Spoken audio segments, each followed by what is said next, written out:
వాక్యానుసారమైనటువంటి జీవితాన్ని కలిగి ఈ భూమి మీద ఉన్నప్పుడు పేదరికంలో ఉన్నప్పటికీ కూడా ఆమె దేవుని అందలి ఒక నమ్మకమైనటువంటి విశ్వాసం కలిగి ఉంది కనుక దేవుడు ఆమెకి ఏమి ఇవ్వబోతున్నాడు? పరలోకాన్ని ఇవ్వబోతున్నాడు. ఇది ఎవరు ఇవ్వలేరండి, ఈ ప్రపంచంలో ఎవరు ఇవ్వలేరు. కానీ యేసు క్రీస్తు వారు మాత్రమే ఇవ్వగలిగినటువంటి భాగ్యం. దీనికోసమే 2 కొరింథీయులకు రాసినటువంటి పత్రికలు అంటాడు, ఎవరు బాధపడకూడదు నిమిత్తం చక్కనైన మాట చెబుతాడు. 7వ వచనం, 5వ వచనంలో దీన్ని సిద్ధపరిచేవాడు దేవుడే అన్నాడు. 7వ వచనంలో, గనుక ఈ దేహమును నివసించినంత కాలం ప్రభువునకు దూరముగా ఉన్నామని ఎరిగి ఉండి ఎల్లప్పుడూ ధైర్యము కలిగిన వారమై ఉన్నాం. ఇట్లు ధైర్యము కలిగి ఈ దేహమును విడిచిపెట్టి ప్రభువునొద్ద నివసించుటకు ఇష్టపడుచున్నాం. కావున దేహమందునను దేహమును విడిచినను ఆయనకి ఇష్టలమై ఉండవలెనని మిగులు అపేక్షించుచున్నాం. అంటే దేహములో ఉన్నప్పుడే దేవునికి దూరం ఉన్నట్టట. ఇప్పుడు ఈ దేహాన్ని ఈమె విడిచిపెట్టిందంటే ఈమె ఇప్పుడు ఎక్కడికి వెళ్తుంది? దేవుని దగ్గరికి వెళ్తుంది. అందుకే దేహములో ఉన్న దేహాన్ని విడిచిపెట్టిన దేవునికి ఇష్టలమై ఉండగోరుచున్నాము అంటున్నాడు దేవుని యొక్క వాక్యం. నేను ఒక మాట చెబుతానండి, ఈమె యేసు క్రీస్తుని నమ్ముకోవడం వల్ల జరిగిన కార్యం ఏంటనేది ఒక మాట చెబుతాను. అదే యోహాను సువార్త 1వ అధ్యాయం 12వ వచనం చదివాం కదా, దాని మీదని 10వ వచనం అనుకుంటాను. అక్కడి నుండి ఒక్కసారి చదువుదాం. ఈ మాట చెప్పి మనం దైవజనులకి ఇచ్చేద్దాం. 1వ అధ్యాయం 10వ వచనం అనుకుంటాను. చదవండి.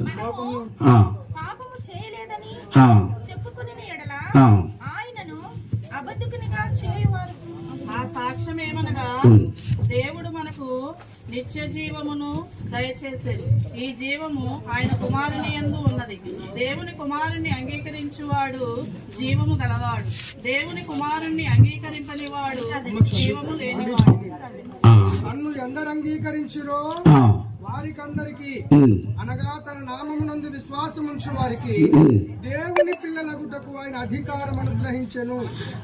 దేవుని పిల్లలకు అధికారం అనుగ్రహించును అన్నాడు. కింద ఒక మంచి మాట అంటాడు, వినండి.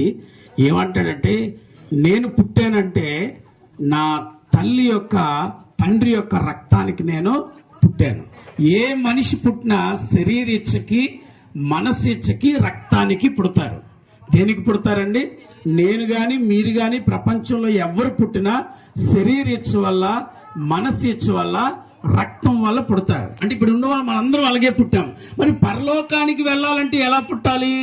శరీరేచ్ఛకు మనసేచ్ఛకు రక్తానికి కాదట. అక్కడ ఒక్కసారి చదవండి బ్రదర్ కిందని.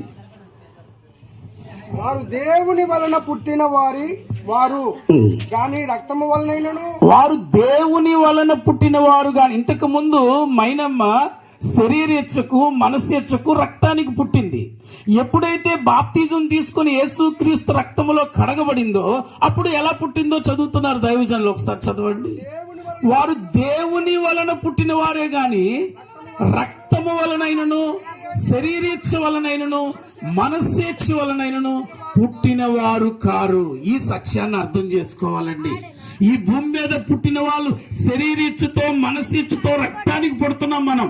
ఎవరైతే పరలోకానికి వెళ్ళాలో వారు దేవుని మూలంగా పుట్టాలి, దేవుని మూలంగా పుట్టాలి. అందుకన్నాడు, ఎందరూ నన్ను అంగీకరించి నా యందు విశ్వాసం ఉంచుతున్నారో వారికి మీదట శరీరేచ్ఛకు మనస్సేచ్ఛకు రక్తానికి పుట్టిన వారు కాదు, నా మూలంగా ఆత్మ మూలంగా పుట్టిన వారు. దేవుడు ఆత్మై ఉన్నాడు, ఆయన ఆత్మ మూలంగా.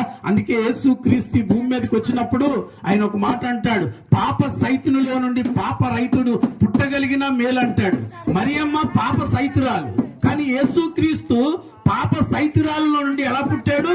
పాప రైతుడిగా. ఎందుకంటే స్త్రీ పురుషుల కలయిక వల్ల ఆయన పుట్టలేదు, రక్తానికి పుట్టలేదు, మనస్సేచ్ఛకు పుట్టలేదు. ఆయన అంటాడు, బైబిల్లో ప్రతి చోట ఉంటది, ఆయన స్త్రీ యందు పుట్టాను అని ఉంటది. స్త్రీకి పుట్టాడు, స్త్రీ యందు పుట్టాడు అని ఉంటది. అంటే శరీరేచ్ఛ లేదు, మనస్సేచ్ఛ లేదు, రక్తం లేదు. ఇప్పుడు యేసుక్రీస్తు మూలంగా పుట్టడం అంటే అట్ ద సేమ్ టైం ఆత్మ మూలంగా శరీరేచ్ఛ లేకుండా, ఆ మనస్సేచ్ఛ లేకుండా, రక్తము లేకుండా ఆత్మ మూలంగా పుట్టడం. మైనమ్మే గాని యేసు క్రీస్తునందు విశ్వసించిన వాళ్ళందరూ అలాగే పుట్టిన వాళ్ళు అవుతున్నారు. అలా పుట్టిన వాళ్ళందరికీ దేవుడు ఏం చేస్తున్నాడు? పరలోకాన్ని ఇస్తున్నాడు. పరలోకానికి వెళ్ళడానికి ఏకైక మార్గం ఈ పరిశుద్ధ బైబిల్ గ్రంథం. ఆ యేసును వెంబడించే వాళ్ళకి పరలోకాన్ని ఇస్తాడు. దయచేసి ఈ లోకములో ఉన్న దాటికంటే అత్యంత శ్రేష్టమైనది పరలోకం.